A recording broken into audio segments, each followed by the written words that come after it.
Terrified little girl begged for help. What the giant rancher did next shocked them all. Before we begin, comment your country so I know where the story is reaching. Wind rolled across the open Wyoming plain like a slow warning when Grant Halston heard it. A tiny, trembling knock against his heavy ranch door.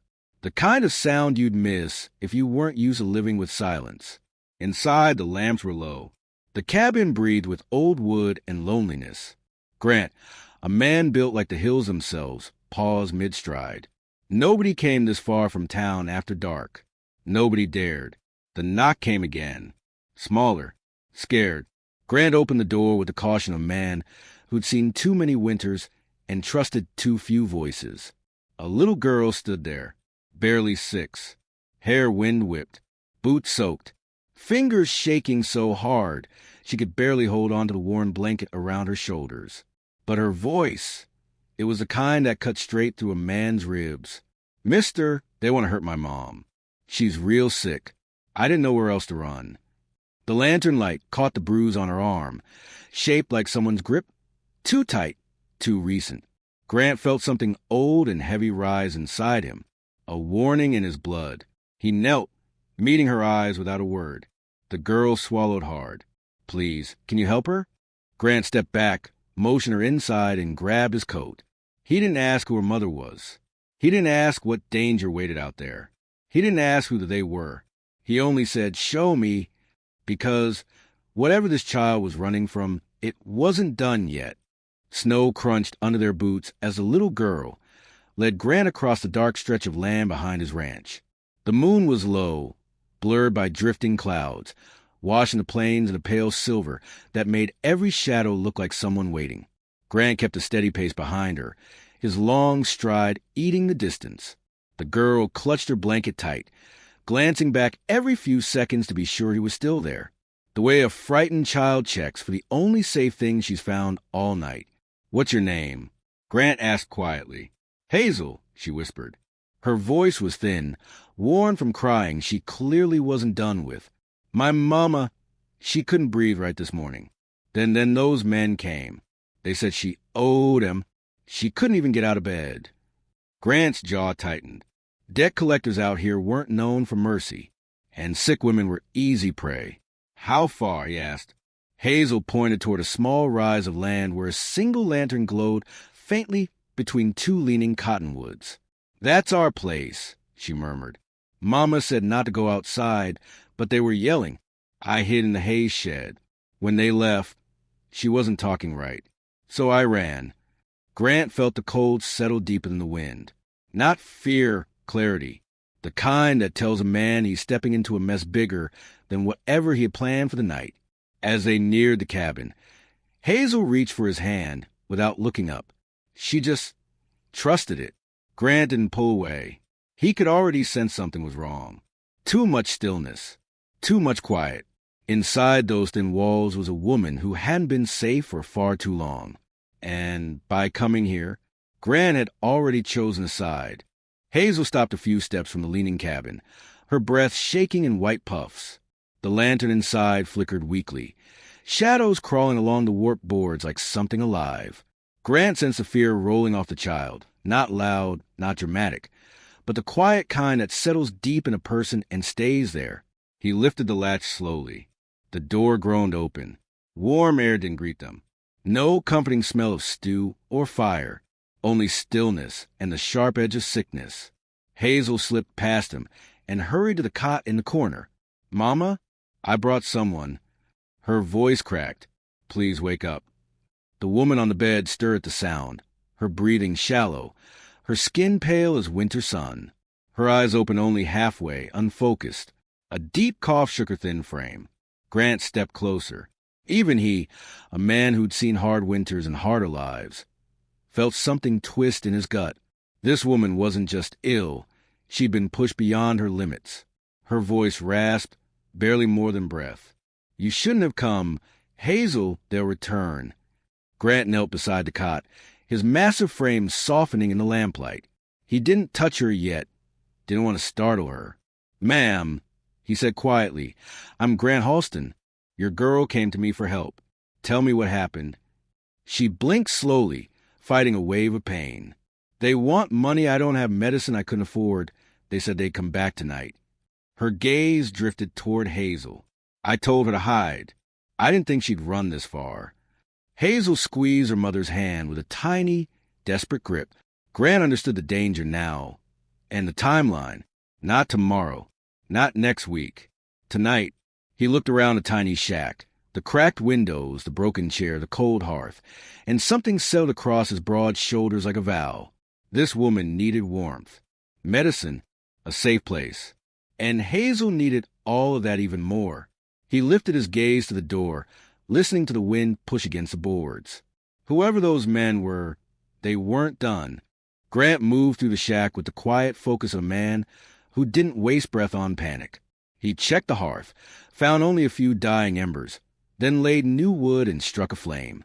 The room warmed slowly, golden light crawling up the walls, softening the fear in Hazel's eyes. The woman watched him with a mix of confusion and shame. "Sir, you shouldn't trouble yourself. We don't have anything to give." Grant didn't look up, didn't come for payment. He dampened a cloth and placed it gently across her forehead. His hands were rough from years of ranch work, but the touch was careful, the kind a woman like her probably hadn't felt in a long time. Hazel sat beside her mother, leaning close, whispering stories about the giant man who came to help. Every word was meant to comfort, but the tremble in her voice betrayed her fear. Grant listened while he worked. He noticed the details no child should know, how Hazel flinched at distant noises, how she kept glancing at the door, how she sat angled as though protecting her mother with her tiny frame. The mother spoke again, voice low as worn paper. They said after dark they'd finish what they started. Grant paused. That detail mattered. "Finish what?" he asked. She closed her eyes. They came shouting, kicked the door, said the medicine seller wanted his money. I told them I'd pay next month. They didn't care. One of them pushed me. I hit the table. After that, I couldn't get up. Hazel's grip tightened. Mama tried to breathe, but it hurt her. I got scared. I ran. Grant straightened slowly, the weight of the situation settling heavy in his chest. He looked at the fragile woman, then at the child clinging to her. This wasn't a debt problem. It was a cruelty problem. And cruelty never traveled alone. He knew one thing for certain. This shack wouldn't hold long if those men returned. "Hazel," he said gently, "get your coat. Your mama is coming with us." The woman tried to protest, but her voice gave out. Grant helped her sit, his strength steady, his movements careful. Outside, the wind shifted. A cold, sharp gust that carried the distant rhythm of horses. Not close, but not far. And it told Grant one thing with absolute clarity. Time had run out. Grant wrapped the woman, Lydia, she whispered her name, inside her thin winter shawl. Even through the fabric, he could feel how fragile she'd become. Hazel hovered beside them, her small hands ready to help those she barely weighed more than the blanket she carried. "Hold on to me," Grant told Lydia quietly. Her breath hitched as he lifted her, slow and steady. She settled against his chest like someone who hadn't been held gently in years. Hazel grabbed Grant's coat with one hand, her mother's with the other, guiding him toward the door with a bravery that didn't match her size. Every few steps she glanced back into the dark, as if expecting shadows to peel away from the trees and take shape. Grant pushed the door open. The cold hit them first, sharp, cutting, carrying a faint mix of horse sweat and tobacco. Not close enough to panic the girl, but close enough for Grant to know the danger was riding toward them on a timetable not set by mercy. He scanned the plain. The moon hung low. Clouds drifted slow. The prairie stretched wide and exposed. Grant didn't hesitate. He shifted Lydia higher in his arms and nodded toward the hill leading back to his ranch. "We move. Now." Hazel hurried ahead of him, tiny boots crunching in the snow. She didn't complain, didn't cry, just kept checking that he was still right behind her, still carrying the only person she had in the world. Halfway up the rise, Lydia stirred, her voice a bare whisper against his coat. "They won't stop," she breathed. "Men like them never do." Grant kept walking, his stride steady. "Then they'll learn something tonight," he said. You're not facing them alone. Hazel looked back at him with new expression, something between hope and disbelief. And behind them, far across the plains, a faint lantern spark flickered where no lantern should be. They crested the hill just as the wind shifted, carrying the unmistakable rhythm of hooves across the open plain. Not fast, but steady, men moving with purpose, not wandering. Grant didn't need to see them yet. He could hear the confidence in their pace, the kind of confidence that meant they believed no one would stand in their way. Hazel heard it too. She froze mid-step, her breath catching. "They're coming!" Grant placed a steady hand on her shoulder. "Keep walking. Don't look back." He adjusted his grip around Lydia, who had grown weaker with every yard. Her head rested against his collarbone, breath shallow and uneven. Each time she exhaled, Grant felt the urgency tighten like wire around his ribs. The ranch lights finally came into view, 3 warm squares glowing through the frost. Hazel let out a small, shaky sigh. It looked safe. "Because it is," Grant said. But safety wasn't a place. It was a decision. He could feel that truth settling in him with every step. As they reached his porch, Grant lowered Lydia carefully onto the bench beside the door. Hazel hovered close, eyes darting between her mother and the dark stretch of land behind them. Grant struck the lantern by the door, flooding the porch in warm, steady light. Lydia blinked against it, her voice barely more than breath. "You don't know what you're inviting onto your land." Grant met her eyes, weak, worried, still protective even now. "I know exactly what I'm inviting," he said, "and I'm not losing sleep over any of it." Hazel tugged his sleeve. "Mr. Grant, look." Out on the plains, 3 figures appeared. Small at first, then clearer as their lanterns swung side to side in the wind. Their horses pushed through the snow with unhurried force, like they believed the night already belonged to them. Grant's jaw set. Not fear, not showmanship. Just a man deciding where he would draw the line. He lifted Lydia gently, carried her inside, and set her near the fire. Then he turned to Hazel. "Stay with your mama, no matter what you hear." Hazel nodded, though her voice trembled. "You won't leave us, right?" Grant rested his large hand on her small head. "Not for anything." He stepped back outside, closed the door behind him, and stood still on the porch, lantern light behind him, dark plain before him. The riders slowed. Their lantern bobbed, and one of them called out a name he wasn't expecting. His own. The riders slowed as they reached the low fence line, their horses huffing steam into the frozen air. Grant stood motionless on the porch, lantern glow tracing the edges of his broad frame. He didn't posture, didn't shout, didn't move toward them or away from them. The night didn't need theatrics. It already carried enough weight. The lead rider lifted his lantern, revealing a face half-lit, half-shadowed. A man with a false grin and hungry eyes. "Evening, Halston," he called. "Heard you picked up something. That don't belong to you." Grant's voice stayed low, steady. "I picked up a woman who couldn't stand and a child who ran for her life. That's all." The man chuckled, a short, sharp sound with nothing warm in it. "Lydia's debt ain't complicated. She knew what she owed. We came to collect. She fought us. That's on her." Grant didn't blink. She didn't fight. She survived. The second rider leaned forward, tapping his boot against the stirrup. "You hand her over. This stays simple. You keep her." His eyes drifted toward the cabin window, where a faint flicker of firelight escaped. "Then it gets messy." Grant let the words hang. Wind rustled the dry grass. Snow whispered across the boards beneath his boots. Then he said, calm as morning, "I don't hand sick women to cowards." The lead rider's smile vanished. "You think you're bigger than this Halston? That ranch of yours don't make you untouchable. I don't need to be untouchable." Grant's voice dropped another notch. "Just unwilling." For the first time, the men shifted in their saddles. Something about the giant on that porch, silent, steady, unbothered by their threats, worked deeper than any show of anger would have. None of them wanted to be the first to step closer.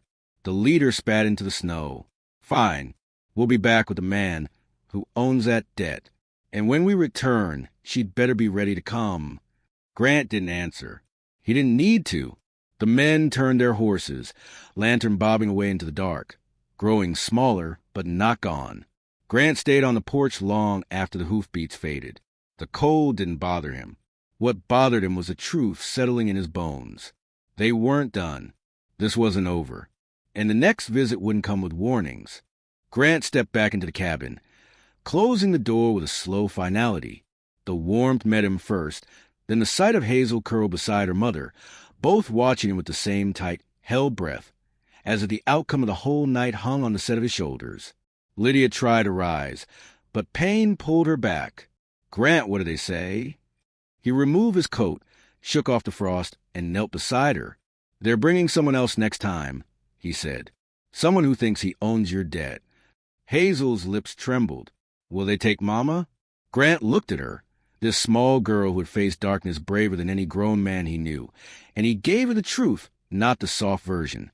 "They'll try," he said, "but they're not walking through that door." Hazel nodded, trusting him in the way children trust, only when a person has earned it without asking. Lydia watched him with a mixture of fear and disbelief. "You barely know us. You could lose everything just by helping." Grant met her gaze, steady and unflinching. "If I walk away from you and that child, then whatever I keep isn't worth having." The fire crackled, lighting her face with a flicker of something she hadn't felt in years. Dignity. Maybe even safety. Grant stood and checked the window, lifting the curtain only an inch. The prairie was pitch black again. The riders were gone, but their silence carried more danger than their threats. Hazel tugged his sleeve. "What now?" Grant thought for only a moment. "Now we get ready." He moved through the cabin with purpose, adding wood to the fire, checking lantern oil, setting water to heat. Not frantic, not fearful, just a man stepping into responsibility he didn't plan but refused to run from. Lydia whispered, "I don't want you hurt on our account." Grant paused at the hearth, the light catching the tired lines of his face. "You let worse men than them decide your life for too long," he said quietly. "That ends tonight." Hazel wrapped her arms around her mother, small but fiercely protective. Outside, somewhere far off, a second wind began to rise, carrying with it the sense of movement, not yet visible, but coming. The kind of coming a man could feel in his bones before he ever heard it. The wind outside shifted again, this time carrying a heaviness Grant recognized all too well. Not weather, not chance, movement, purpose, the kind that rode on horseback with men who didn't bother hiding their intent. Hazel felt it too. She sat up straighter, clutching her mother's hand, eyes fixed on the door as though she expected it to burst open at any moment. Grant checked the window once more. Still dark, still empty, but the air was different, tight-weighted, waiting. He moved to the table, grabbed a kettle, and poured warm water into a basin. "Lydia, drink what you can. You'll need strength." She tried, but her hands trembled too much. Grant steadied the cup for her. The woman looked up at him, eyes glossy with exhaustion and something deeper. "You don't have to stand between me and them," she whispered. "I'm not standing between," Grant replied. "I'm standing with." Hazel's breath caught at that. It wasn't loud, but it carried more meaning than any shout ever could. Grant stoked the fire higher, letting the flames throw stronger light against the walls. That glow made the cabin feel less like a hiding place and more like a claim laid against the darkness outside. He then stepped to the door, cracked it open just an inch, and listened. The plains were quiet, far too quiet for a group of riders. He didn't see them yet, but he could feel their direction. Pressure on the air, a weight in the earth. The same sensation an animal feels before a predator comes into sight. He closed the door softly. "They're close," he murmured.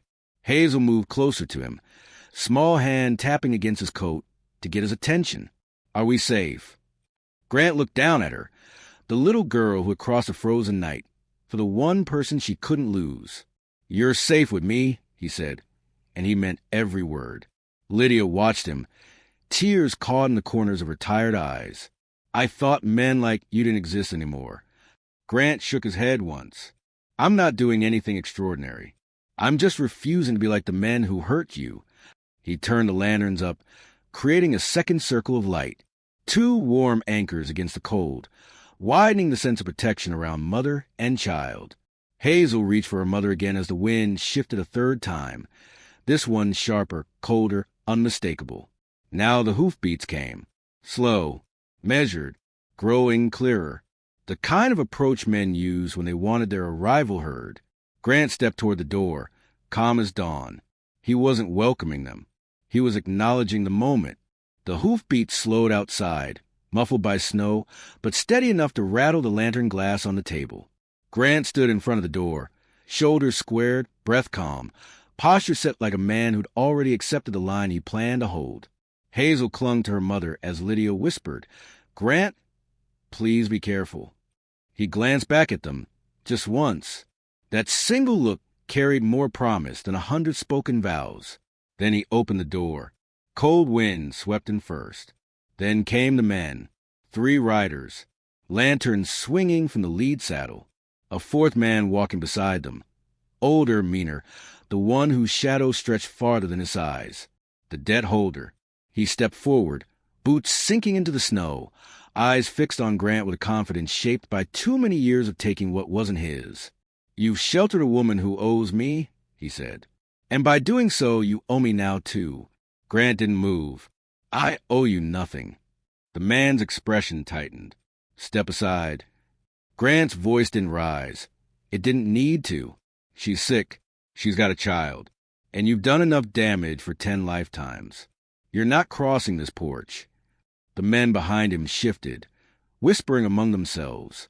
The ranch's warm windows glowed behind Grant like a boundary line drawn in firelight. The debt holder stepped closer, snow squeaking under his heel. "What makes you think you can stand in my way, Halston?" Grant looked him straight in the eye, tone low and absolute. "Because tonight, someone finally did." Silence dropped like a stone. Not fear, not challenge, just truth. The debt holder stared for a long, hard moment. Long enough to know the rancher wasn't bluffing, long enough to sense that pushing further wouldn't end in his favor, and long enough for the first flicker of doubt to crack his pride. He lifted his chin. "This isn't over." Grant didn't blink. "It is for you." The man turned sharply, climbed onto his horse, and rode off.